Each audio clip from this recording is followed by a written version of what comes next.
যে হুকুমের গোলাম না এইদিকে তোর যেভাবে বনবাসের দিকে আমার জীবন যে মা। তাই আমি বলছি তুই কান্নাকাটি না করে আমার সঙ্গে বনবাসে চল রে মা, বনবাসে। ঠিক আছে তাই চলো।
আমি ক্ষুধার জ্বালায় আর পথ চলতে পারছি না মা।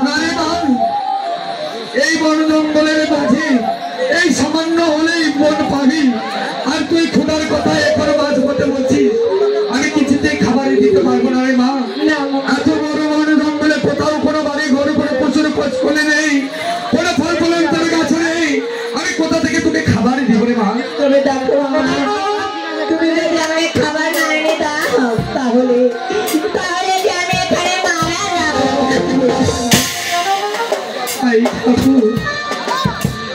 একটি বারে তুমি পরীক্ষায় ফেলাচ্ছ। আগে দেখি আমার এই অন্যদিকে দিদি দাদিস আমি যদি অন্য করি এই অথা ভাগীরথী বলছি আমাকে খেতে দিতে হবে। ঠিক আছে মা, এই যে সামনে দেখছিস একটি বড় গাছ, সেই বট গাছের ছায়ায় আমি এই বন তন্ন করে খুঁজে দেখি কোথাও করে খাবারে মিলে কিনা। কিন্তু একটি কথা রে মা, আমি ততক্ষণে এই বন থেকে না ফিরে আসছি তখন তুই এই বট গাছের ছায়ায় বসে থাকি রে মা। ঠিক আছে মামা, আমি তাই করবো। তাহলে আমি আসি রে মা, আমি আসি।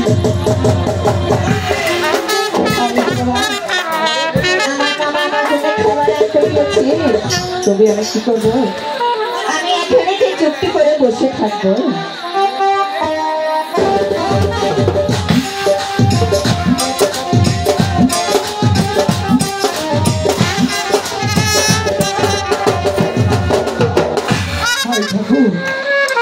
এত বড় বন জঙ্গলের মাঝে কোথায় পাবো একটি ফল? কোথাও কোনো বাড়ি ঘর দেখছি না, কোনো পুকুর বস্করে নদী সাগর দেখতে পাই না। দেখি কোনো গাছে কোনো ফুল অথবা ফল পাই কিনা। সারাদি সৃষ্টিকর্তার কাছে আমি বন জঙ্গলের মাঝে আর কিছু পাচ্ছি না।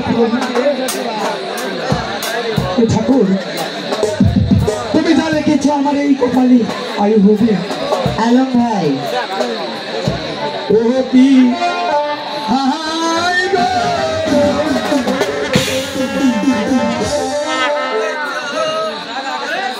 ভগবান হে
এই ফুলই আমি তুলে দিব।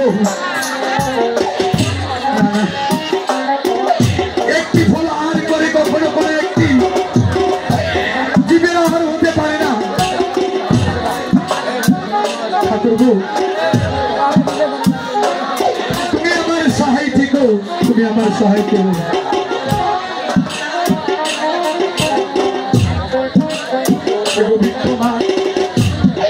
এই মনে আছে তোমার এই বৃক্ষ থেকে একটি ফল রোপণ করেছ মা তুমি, সেই ফুলটি আমি তুলবো শিবর জাতি কন্যা পদ্মা দেবীর জন্য। তুমি আমার সেই ফুলটি তোলার উপায় করে দাও ঠাকুর।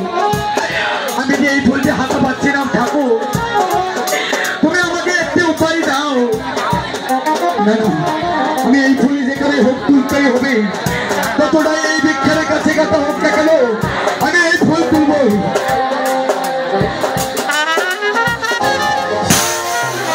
এই ভগবান, আমি যতই ফুল তুলতে যাচ্ছি ততই ফুল দূরে যাচ্ছি। না না, এ কোনো সাধারণ ফুল হতে পারে না। না, আমি প্রভুর নামটি একেবারে স্মরণ করি, এই ফুলটি আমাকে তুলতেই হবে।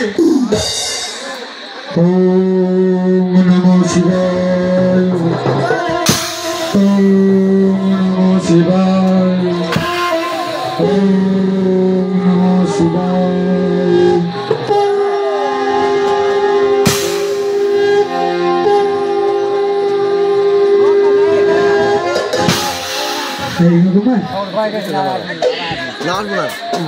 তুমি তো ঠাকুর, তা না হলে আমি এই ফুল কখনো দিতে পারতাম না। ঠাকুর, তোমার চলে কোটি কোটি প্রণাম জানাই। না না, ওদিকে আমার মা পথের ভিতরে বসে আছে।